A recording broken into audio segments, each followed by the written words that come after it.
Hey everyone, my name is Anders, and today we're going to go over the new War of the Roses info from the latest Black Desert dev commentary video. We also have updates on the brand new Ulukita grind spot and the best in slot Ator's shoes item. So let's start with the new grind spot in Ulukita. This is going to be to the south of the region and will be called Darkseeker's Retreat. You need 310 AP and 420 DP to grind here. Mechanics will be easier than most high-end grind spots like the other Ulukita grind spots. No word on if any accessories will be dropping here, but we do know that the main Ember and Flame for the upcoming Ator's shoes best in slot armor piece is going to drop exclusively from here. This means it will be a lot harder to get the Ator's shoes for most players compared to Don's gloves. Speaking of Ator's shoes, we know the item will have two versions, just like Don's gloves, one for DR and one for evasion. Once the item releases in Korea next week, I'll go over the stat spread, but for now they seem to be similar to Oregon and Muskin. There is also one other item we need to talk about. This is the new higher rarity artifact that will be dropping only from Darkseeker's Retreat. These artifacts will have more powerful effects than the normal ones we have right now, but we don't know much outside of that. There will also be a new Ulukita main story fully voiced to the level of effort we saw with the Land of the Morning Light main story, which is nice to see. And again, the third region and all of this content will release September 27 in Korea only, we can assume soon after for global PC regions. Now let's move on to War of the Roses, which was the bulk of this information from the developer commentary video. This is a new PvP mode coming to the game.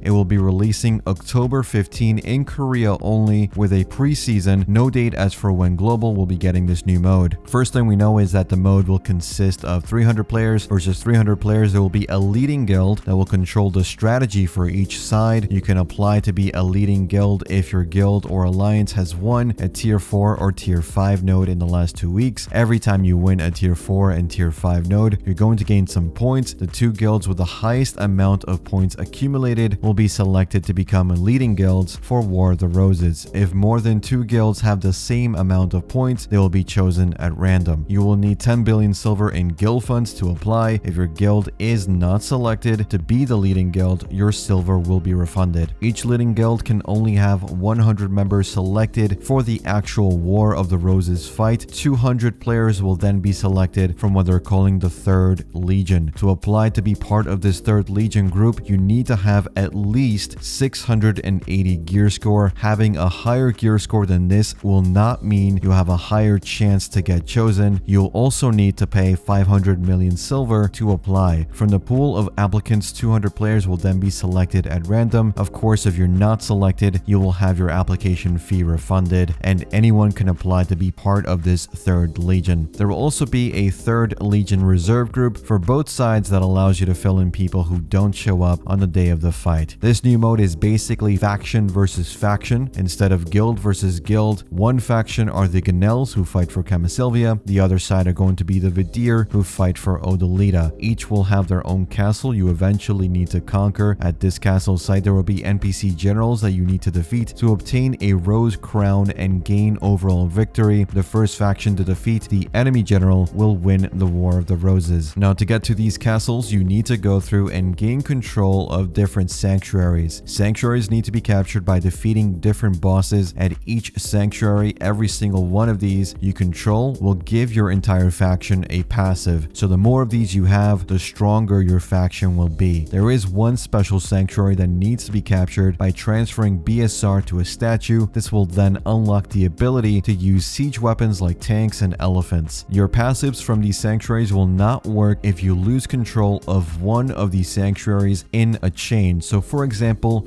if you control sanctuaries A, B, C, and D, if you lose control of sanctuary B, you'll lose all three passives from B, C, and D. The leading guild will be able to assign a captain as well, which will be acting as the main strategist. This person can use faction skills that work pretty much like guild skills in Node Wars, but have more powerful effects like summoning allied griffins to the battlefield. They can also assign 3 lieutenants to help them deal with some of the responsibilities of being a captain. Each legion member will be part of a platoon as well. The leading guild captain can assign platoons if they want individually, or members themselves can do it. The captain will then then be able to assign platoons or individual members missions and target locations for movement.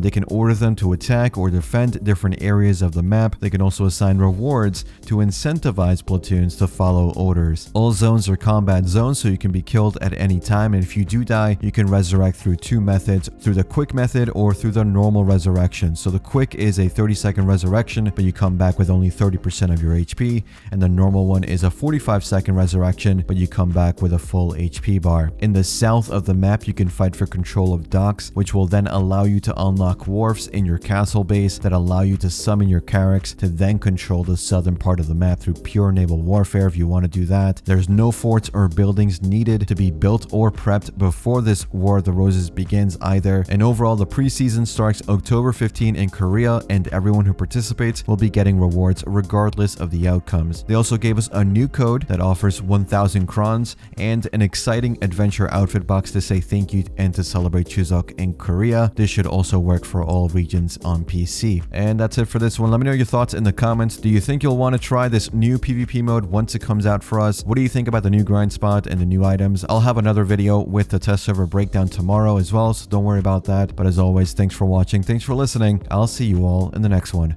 Take care.